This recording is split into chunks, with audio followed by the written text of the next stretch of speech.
And this morning, we continue to track what officials say is the most destructive fire in Colorado history. Right now, 6,200 acres scorched, more than 500 homes destroyed. Of course, there are many questions that many people have suddenly to deal with. What should you do if you or your loved one's home was impacted?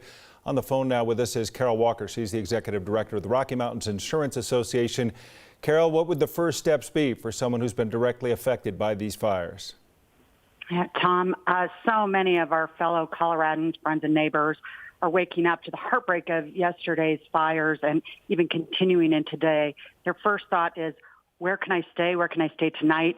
And what does my insurance cover? It's critical that people understand their insurance can help them when they're under a mandatory evacuation order. They have a certain amount of coverage under their homeowners or renters insurance policy.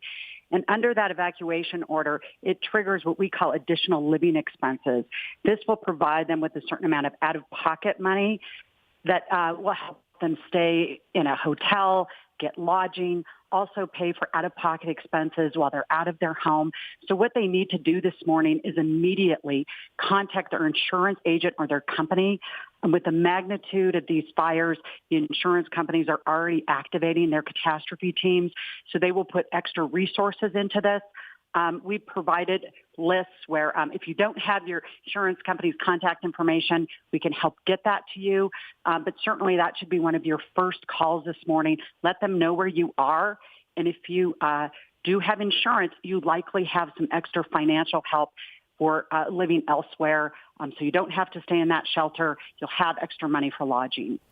Carole, what's the timeline for getting help? I know it's early and this is all coming down now, but can you give us a timeline? Yeah, Natasha, unfortunately, this is what insurance companies do. This will likely be our most destructive wildfire based on what we're seeing initially. It's very reminiscent of the Waldo Canyon fire in Colorado Springs back in 2012, where we saw urban areas. So the insurance companies work 24/7. Their lines are open 24/7. The insurance agents are geared up for this. So they will be there to help walk you through that process. Have access to those checks for additional living expenses early on. Then as you return home, they'll start talking, what does that process look like?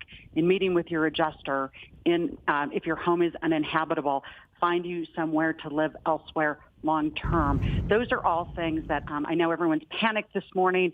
They're not thinking that far out.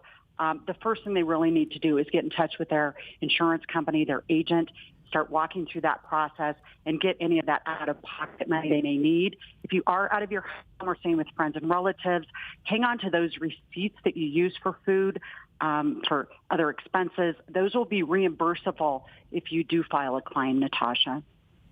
Well, Carole Walker, we appreciate you taking the time to join us. Obviously, our hearts go out to all those people who are affected, and there is a myriad of issues they have to deal with. But some of what you talked about are things that might be well handled in the next 24 hours. So hopefully that's been a help. Thanks, Carole.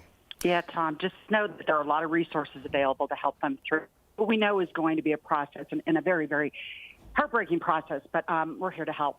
I'm sure a lot of people's heads are just spinning trying to figure out what to do next. Carole, thanks for your help again this morning.